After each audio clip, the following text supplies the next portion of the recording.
¿Sabes qué es lo que está pasando con las reformas que ha presentado el presidente Gustavo Petro? Los culpables de hundir la reforma laboral.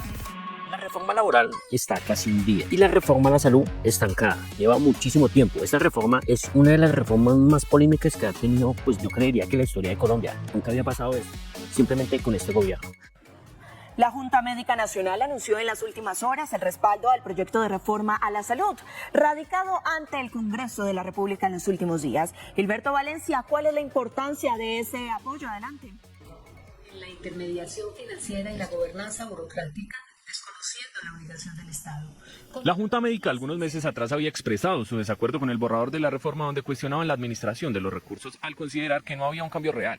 Sin embargo, la nueva iniciativa abrió la puerta al respaldo y a la reforma laboral está casi un día, ya lo anunció el Congreso. Esta reforma lo que hacía era devolvernos derechos. Nuestras horas extras empezaron a pagar después de las 7 y no como lo habían puesto en la anterior reforma que había presentado el expresidente Álvaro Uribe, que fue después de las 10 de la noche.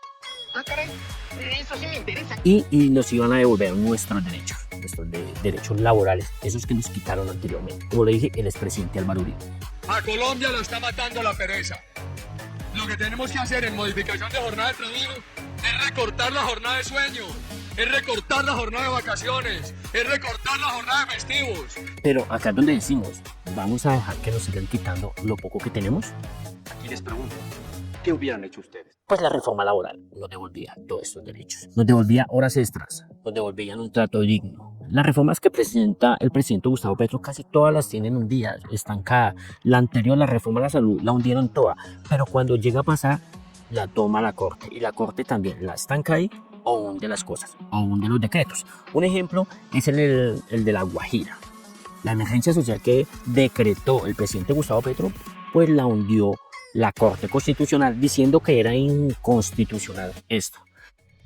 La Corte Constitucional en su sala plena ha decidido declarar la inexequibilidad del decreto 1270 de 2023 que establecía medidas en el ámbito de la salud en el contexto del estado de emergencia económica, social y ecológica decretado por el gobierno Petro en el departamento de La Guajira.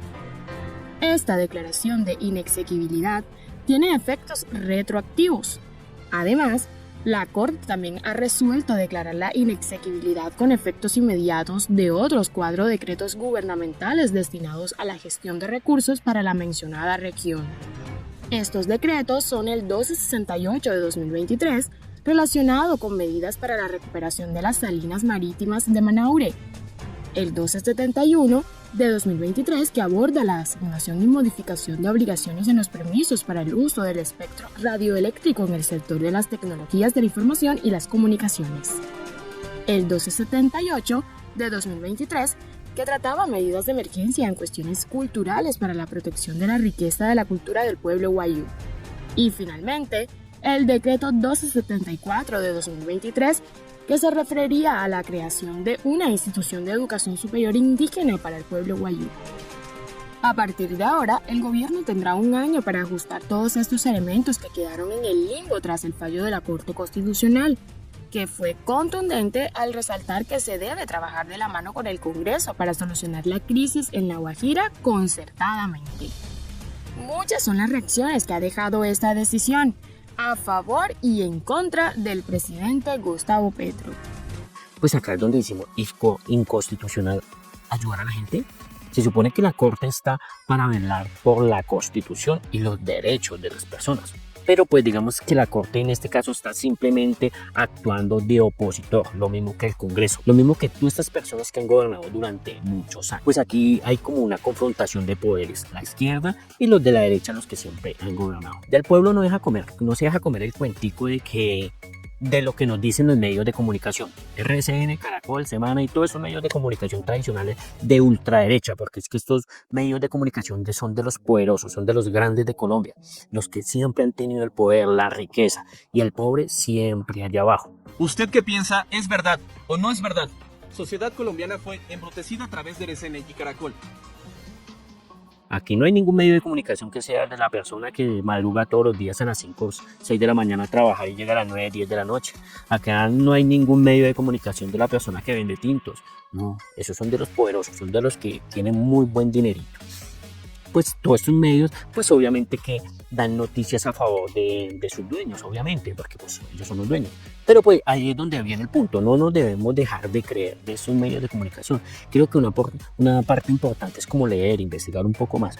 En este caso, esta reforma nos daban derechos, esos derechos que nos quitaron anteriormente el expresidente y todos los gobiernos anteriores que nos han explotado siempre. Pues acá de pronto hay una gran solución, porque si esas reformas impactan directamente al pueblo, impactan directamente al ciudadano de pie, al que todos los días se levanta a las 6 de la mañana y llega a las 9, 10 de la noche y muchas veces a cocinar. Pero acá es donde viene el punto principal. Así como ellos le dan duro, tumbando las reformas, le dan duro al pueblo, reelijamos a este presidente, porque ahí es donde les va a doler. ¿Uno está de acuerdo que el presidente de la República sea reelegido, sí o no? Dale like y suscríbete. Porque estos poderosos, todas esas personas que este Congreso, la mayoría, la Corte, odian a ese presidente. ¿Por qué? Porque no les ha dejado hacer lo que siempre le dejaban hacer los anteriores presidentes. Todo eso era una mañita. Poder con poder, yo te elijo, tú me eliges y así. Bueno, en este caso, este presidente no les ha dejado hacer muchísimas cosas ni robar. A pesar de que han habido miles de errores en este gobierno, pues ha sido como el mejorcito. Es el que ha trabajado por el pueblo. El presidente convoca una consulta popular para que la caray, eso sí me interesa. reforma las elija es el pueblo. Y así debe ser. Es que el pueblo es el que manda, el poder lo tiene el pueblo, el que elige es el pueblo, o sea, nosotros, porque nosotros somos el pueblo. Ellos simplemente son esas personas que se ponen ahí como figuritas para que nosotros las elijamos. Y eso significa que hay que hacer una convocatoria al pueblo. No solo a movilizarse, sino a decidir. Y la manera como la Constitución de Colombia permite que el pueblo decida directamente se llama consulta popular. El gobierno nacional va a convocar una consulta popular para decidir sobre la reforma laboral y sobre la reforma a la salud en Colombia. Que sea el pueblo el que decida. Las leyes determinan cómo se convoca y qué tiempos tienen para hacer una consulta popular. Vuelve a pasar por el Senado, pero ya en una comisión no de 8, sino de su plenaria. No querían que este proyecto pasara a la plenaria, pues ahora pasa. Pero no para definir el contenido del proyecto ya, sino para decidir si se convoca al pueblo o no. Nosotros creemos que la plenaria del Senado de la República debe convocar al pueblo y desbloquear institucionalmente el país, porque es necesaria la democracia en Colombia y no la dictadura. Así que el gobierno convoca al pueblo colombiano, todo, a decidir, y convoca una consulta popular para definir la reforma laboral y la reforma a la salud. Gracias por haberme escuchado. Gracias. Eso depende de los congresistas, pero ya esta es una decisión del gobierno. Gracias. Con el pueblo toda de... Bueno, si les gustó este videito, compártalo, dale like y siga la consulta popular del presidente Gustavo Petro. Y si hay una reelección, pues reelijámoslo. Así le damos más duro a todos estos que tumban las reformas que son de bien para el pueblo. Chao, chao, compártalo, dale like y suscríbase a mi canal.